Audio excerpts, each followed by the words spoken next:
영어 관용구에 이런 말이 있어요. Born with a silver spoon in his mouth. Born with a silver spoon in his mouth. 입에 은수저를 물고 태어난다. 그런 말입니다. 여러분, 의미가 무엇인 것 같습니까? 은수저를 물고 태어난다. 부유하고 유복한 그러한 집안에 태어나서 평생 먹을 걱정하지 않아도 되는 그런 사람, 정말 운 좋은 사람, 그런 사람을 가리키는 말이 바로 은수저를 입에 물고 태어난다라고 하는 이 말입니다. 여러분, 어떤 수저를 물고 태어나셨어요, 세상에? 금수저, 은수저 물고 태어나면 얼마나 좋겠습니까만은, 그러나 우리가 둘러보면은 금수저, 은수저를 물고 태어나는 것만은 아니다. 도리어 여러분, 동수저, 또 심지어 어떤 사람은 흙수저, 더 나아가서 수저가 없이 이 땅에 태어난 무수저, 이런 사람도 있다는 것을 우리가 알고 있습니다. 이 세상, 여러분, 평등을 추구하지만 그러나 우리는 태어나면서부터 인생은 불평등하다라고 하는 것을 체험하면서 불평등을 다 안고 태어나요. 똑같은 조건에서 태어나는 거 아니에요. 오늘 성경에 등장하는 이 인물, 맹인으로 태어난 사람, 어떻습니까? 여러분, 이 사람은 인생이라고 하는 경주에서 거의 절대적으로 이 사람은 패배할 수밖에 없도록, 낙오자가 될 수밖에 없도록, 은수저는커녕 패배자가 되고 낙오자가 될 수밖에 없는 그런 운명을 안고 태어난 사람이 바로 오늘 성경에 등장하는 이 맹인입니다. 참 가혹한 운명이죠. 태어나면서부터 맹인으로 태어났다. 여러분, 맹인으로 태어났다는 것 자체가 말할 수 없는 고통이고 불편이고, 그리고 인생에서 정말 밑바닥을 길 수밖에 없는 그러한 것인데, 사람들이 이 사람을 위로하고 동정해주고 도와주려고 하면 얼마나 좋았겠습니까? 많은 당시의 사회적 분위기는 그런 것과는 정반대였습니다. 장애를 가지고 태어났다는 말은 당시 유대인들에게 있어서 어떤 뜻이었냐면요, 이 사람은 죄 때문에 하나님의 심판과 형벌을 받은 사람이라는 뜻이었어요. 그러니까 제자들이 누구의 죄 때문입니까? 이렇게 묻지 않습니까? 여러분, 장애를 가지고 태어났다는 이 자체만으로도 견딜 수 없는 고통인데, 거기에 더하여 사람들의 손가락질과 정죄, 너는 저주받은 사람이다. 너는 하나님 앞에 벌을 받아서 이렇게 된 것이다. 너는 하나님 앞에 죄인이다 라고 하는 사람들의 이 정죄와 편견, 여러분, 얼마나 이 사람의 삶을 힘들게 만들었을까? 아마도 그 사회의 가장 밑바닥에서 숨조차 제대로 쉬지 못한 채로 이리 짓밟히고 저리 짓밟히면서 모진 목숨을 이어가야 했던 사람이 바로 오늘 성경에 등장하는 이 사람이었을 것이다 생각이 됩니다. 그런데 제자들이 선생님, 누구 죄 때문입니까? 이렇게 물었을 때 예수님은 참으로 놀랍고 충격적인 그런 말씀을 하셨습니다. 누구의 죄 때문도 아니다. 그가 맹인으로 태어난 것은 그에게서 하나님이 하시는 일을 나타내고자 하십니다. 여러분, 너무 놀라운 말씀이어서 여러분의 이해를 돕기 위해서 제가 NIV 영어 성경 번역을 천천히 한번 읽어보겠습니다. This happened. 이 일이 일어났다. So that 뭐뭐 하기 위하여 그런 말이죠. So that the work of God might be displayed in his life. 하나님의 일이 in his life, 그의 삶 속에 might be displayed, 디스플레이 되도록 하기 위해서. 여러분, 디스플레이, 진열장에 가면 상품을 쫙 이렇게 진열을 해놓는데 하나님의 일들이 그의 삶 속에 디스플레이 되도록 하기 위해서 이 사람이 태어나면서부터 장애를 가지고 태어난 것이다. 예수님은 그렇게 지금 말씀을 하시는 거예요.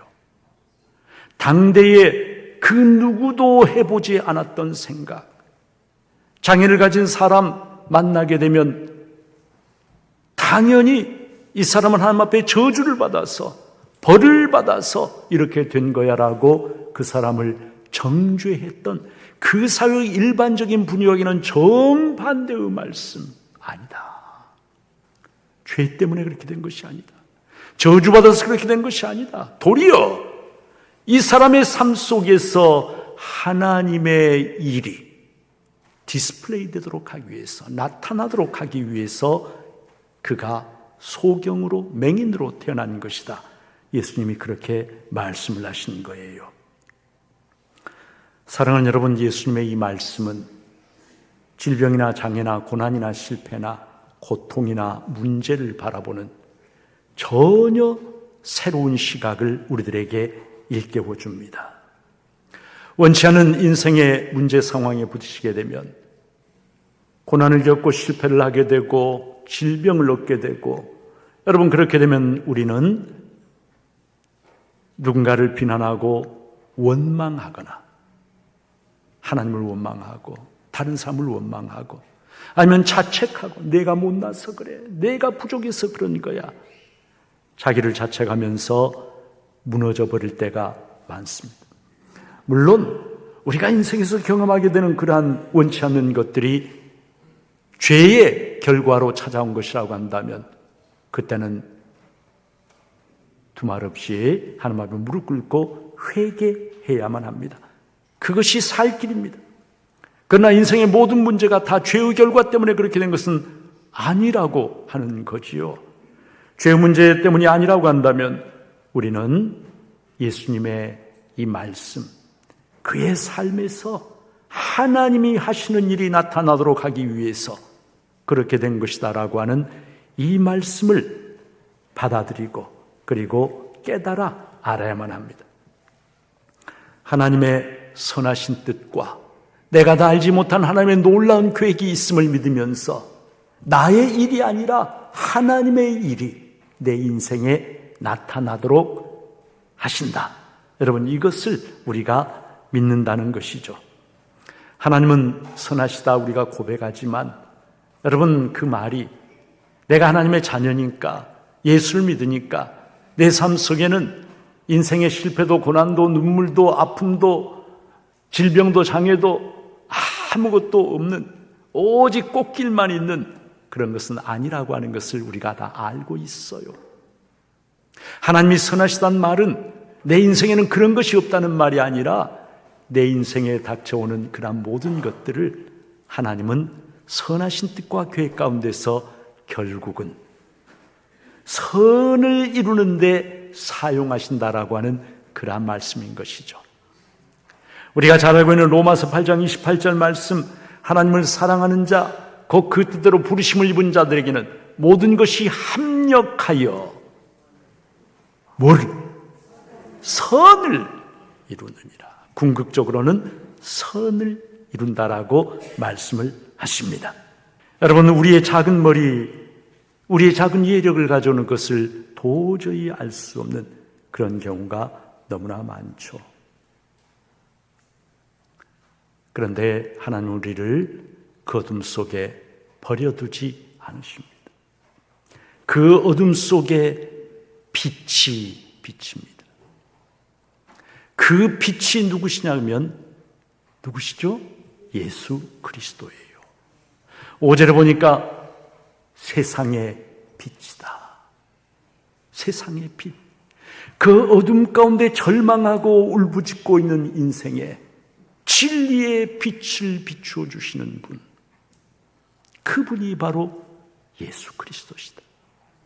빛을 비추어 주시고, 그리고 절망 속에 있는 내 인생에 하나님의 일을 하시는 분, 하나님의 계획 속에 있는 그 일을 내 삶 속에 디스플레이하기 위해서 일하시는 분, 그분이 누구세요? 그분이 누구세요? 예수 그리스도예요. 그래서 4절에 보니까 때가 아직 낮음에 나를 보내신 이 하나님이시잖아요. 하나님의 일을 우리가 하여야 하리라. 하여야 하리라. 성도 여러분, 무슨 말입니까? 이 맹인이 자기의 힘과 자기 의지와 자기의 노력으로, 자기의 능력으로 하나님의 일을 하는 게 아니라는 것입니다. 그의 어둠에 빛을 비추어 주시고 어둠 속에 가라앉아 있는 그의 삶에 하나님의 일을 하시는 분, 누구? 예수 그리스도. 사랑하는 여러분, 내 삶이 그냥 버려진 삶이 아니라 하나님의 일이 나타나는 그러한 삶이 되려고 하면 가장 중요한 것이 무엇이냐면 내 삶에 빛을 비추어 주시고 하나님의 일을 하시는 예수 그리스도를 내가 뜨겁게 만나는 거예요. 예수 그리스도께서 내 안에서 하나님의 일을 하시는 거예요. 내 힘으로 하는 게 아니라는 뜻이에요. 예수님을 만나서 예수님이 내 인생의 주도권을 가지고 하나님의 일을 하시도록 예수님을 내 삶 속에 온전히 모셔드리고 내 삶을 예수님의 손에 넘겨드릴 때 예수님의 손 안에서 하나님의 일이 이루어진다. 여러분, 지금 성경은 우리에게 그것을 일깨워 주시는 거예요. 또 하나 우리가 알아야 될 정말 중요한 사실이 있습니다. 하나님의 일이 내 삶 속에 나타나기 위해서는 또 하나, 여러분, 바로 나에게 순종하는 믿음이 필요하다는 것이에요. 순종하는 믿음이 필요하다. 하나님의 일은요, 내가 감나무 밑에서 입을 벌리고 드러누워 있으면 뚝 떨어져서 저절로 되는 것이 아니라 내가 하나님의 말씀을 믿고 그 말씀에 순종하며 행동할 때에 내 삶 속에 하나님의 일이 이루어지는 것입니다. 예수님께서 이 맹인을 어떻게 고쳐주셨습니까? 침을 땅에 뱉어서 진흙을 이겨서 그것을 이 맹인의 눈에 붙여주시면서 실로암 못에 가서 씻으라 말씀하셨어요. 성도 여러분, 상당히 의외의 행위를 하신 거예요. 예수님은 얼마든지 이 맹인에게 내가 너에게 명한다, 즉시로 두 눈을 떠라 명령하시면 이 맹인 눈을 뜰 수 있어요, 없어요? 얼마든지 그렇게 하실 수 있죠. 내가 원한다, 눈을 떠라 하시면 되는 거예요. 그런데 예수님은 그렇게 하지 않으셨어요. 침을 뱉어서 진흙을 이겨서 그의 눈에 바르시고 그리고 실로암 못에 가서 씻으라 말씀을 하셨습니다. 왜 이렇게 하신 걸까요? 예수님은 하나님께서 이 맹인의 삶에 행하실 놀라운 위대한 일을 이룸에 있어서 이 맹인이 수동적으로 가만히 있는 것이 아니라 그가 하나님을 바라보고 믿음으로 이 일에 참여하기를 원하시는 거예요. 이 사람은 오랜 세월을 성전 앞에 앉아가지고 구걸을 하면서 그냥 받는 일에만 익숙한, 자기 힘으로 적절한 무엇을 해보려고 하는 생각을 해보지 못하고 살아온 사람이었어요. 그저 받기만 하는 인생이었어요. 그런데 예수님은 아니다. 아니다. 적극적으로 너의 발로, 너의 손으로 움직여서 믿음을 가지고 가서 너의 손으로 두 눈을 씻어라 말씀을 하시는 거예요. 7절에 보면 뒷부분에 이에 가서 씻고 밝은 눈으로 왔더라. 여러분 우리말로는 짧은 하나의 문장으로 되어 있습니다만 사실 여러분 이 행간에 담긴 의미는 그렇게 간단하지만은 않습니다. 이 사람이 이 성전에서 실로암못으로 가려고 하면은요, 다윗의 문을 통과해서 골짜기 하나를 지나야 돼요. 그 골짜기 이름이 뭐냐면은 흰놈의 아들 골짜기라고 하는 골짜기예요. 여러분 이 흰놈의 아들 골짜기, 이곳은 어떤 곳이냐면 예루살렘에서 나오는 모든 쓰레기를 소각하는 곳입니다. 그리고 동물의 주검이나 범죄자의 시체를 태우는 그러한 곳이 바로 이 흰놈의 아들 골짜기라고 하는 이름을 가진 골짜기였어요. 그래서 이 골짜기는 언제나 여기저기 불에 타고 있고, 그리고 물건이나 사체를 태우는 악취가 진동하는, 사람들이 선뜻 가기를 별로 원하지 않는, 조금은 음침하고 무시무시한 그러한 곳이 바로 이 흰놈의 아들 골짜기였습니다. 성경에서 지옥을 게헨나라고 하는데, 이 게헨나라고 하는 말이 어디서 나왔냐면 바로 이 흰놈의 아들 골짜기에서 나왔다라고 그래요. 지옥의 풍경이 마치 흰놈의 아들 골짜기에서 벌어지고 있는 풍경과 비슷하다.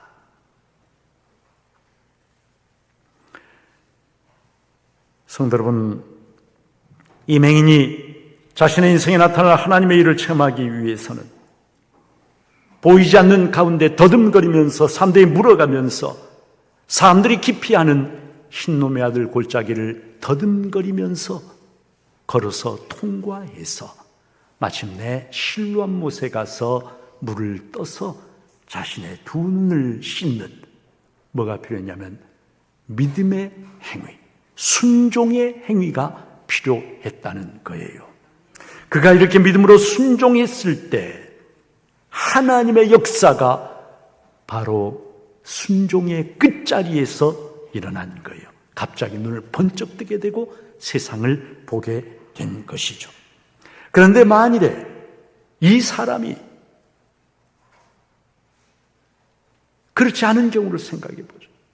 예수님께서 진흙을 눈에 붙여주시면서 실로암못에가 씻으라고 했더니 이 사람이 무슨 말도 안 되는 소리를 하는 거냐, 나를 놀리는 거냐 라고 하면서 진흙을 떼어서 땅바닥에 팽개쳐버렸다고 생각을 해보세요.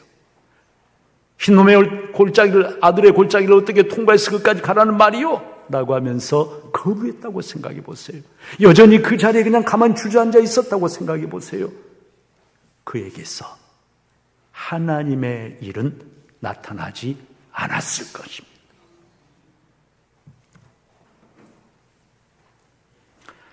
십여 년 전에 세상을 떠나신 미국 대통령의 장애인 그 보좌관도 하신 강영우 박사님, 내 눈에는 희망만 보였다라고 하는 책에서 이분이 희망의 장애는 없다 그렇게 말하면서 세 가지를 말씀합니다. 첫째는 우리는 모두 하나님의 형상으로 창조되었다.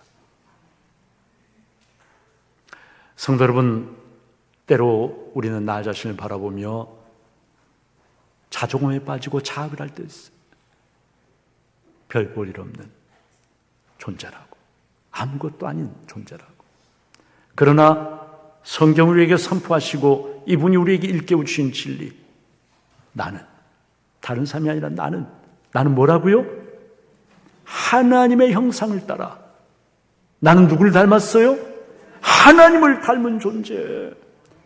보잘것없는 존재가 아니에요. 아무것도 아닌 존재가 아니에요. 아이고 목사님, 저는 뭐 늙고 이제 배우지도 못했고 가진 것도 없고, 아무것도 아닌 존재가 아니라 어떤 존재? 하나님을 닮은 존재로 하나님이 나를 그렇게 창조하셨다. 여러분, 이것을 믿고 사는 사람은요, 삶의 태도가 달라요. 두 번째로, 하나님은 돕는 손길을 이미 예비해 두셨다. 나를 이 세상에 보내시면서 도움이 필요한 적재적소에 나를 도와줄 사람을 하나님은 하나님의 계획 속에 다 예비해 두셨다는 거예요. 강영우 박사가 11살인가 12살에 축구공에 맞아서 양쪽 눈의 시력을 완전히 상실하게 되었을 때 그를 도와주는 봉사자 여대생이 있었어요. 여대생이 있었어요. 서근옥이라고 하는. 불쌍히 여겨서 도와주는 사람인데 하나님이 그분에게 강영우를 도와라 말씀을 하시고 평생의 반려자가 되었어요. 그의 눈이 되어서 그를 돕고 섬겼어요. 하나님은 하나님의 계획 속에서 나에게 도움을 줄 사람, 가장 알맞은 시간에 가장 알맞은 곳에 만날 수 있도록 어떻게 하셨다고요? 다 계획을 세워놓으셨다는 거예요. 자기의 체험적 고백이에요, 이분의. 세 번째로, 하나님의 사랑은 이미 계획되어 있다. 나를 내버려 두신 것이 아니라 하나님은 사랑으로 내 삶에 간섭할 준비를 다 하고 나를 보내신 거예요. 만일에 이 강영우 박사가 여러분 그 어린 나이에 중도 실명을 하지 않았더라면 아마 이 사람은 그냥 평범한 인생을 살았을 거예요. 그러나 그가 중도 실명이라고 하는 장애를 가지게 되었을 때, 그가 의지할 곳이 없어서 하나님을 부르며 찾았을 때 하나님이 그에게 인생의 빛이 되어주시고 그를 통해서 수많은 사람들에게 용기와 희망을 주는 그런 사람으로 그를 통해서 하나님의 일을 나타내신 것이죠. 사랑하는 여러분, 우리 모두는 그냥 어떻게 하다 보니까 이 땅에 태어난 그런 존재가 아니라 하나님의 선하심과 하나님의 영광스러운 일을 나타내도록 이 땅에 보내진 부름받은 그러한 사람들입니다. 나를 창조하시고 나에 대해서 좋은 계획을 가지고 나를 이 땅에 보내셨어요. 나를 통해서 이루고자 하신 하나님의 일이 있어요. 단지 하나님의 그 일이 내 삶 속에 디스플레이 되려고 하면 그 일을 하시는 분 예수 그리스도를 내 삶의 중심에 모셔드리고 예수님이 내 어둠 속에 있는 인생의 빛을 비춰주시고 그리고 내가 하나님의 말씀 믿음으로 순종하며 행동할 때 우리의 삶은 하나님의 놀라운 작품이 된다는 것이죠. 예수님께 맡겨드리지 않고 내가 내 계획과 내 힘으로 아둥바둥 살려고 하다 보니까 하나님의 일이 내 삶 속에 나타나지 않고 내 삶 속에 뭐가 나타나냐면 나의 일만 나타나는 거예요. 내가 하는 일만. 살아있다라고 하는 것은 나를 통해서 하나님이 하실 일이 있다는 말입니다. 늦지 않았습니다. 늦지 않았어요. 하나님은 지금도 예수 그리스도를 통해서 내 안에 하실 일을 가지고 계십니다. 에베소서 2장 10절 우리는 그가 만드신 바라 그리스도 예수 안에서 선한 일을 위하여 지심을 받은 자 이 일은 하나님이 전에 예비하사 우리로 그 가운데 행하게 하려 하심이니라. 이 땅에 살면서 예수 그리스도께서 내 삶의 주인이 되시고 내 삶 속에서 역사하심으로 하나님의 일이 내 삶 속에 나타나는 복된 귀한 우리 성도님들 다 되시기를 주님의 이름으로 축복합니다.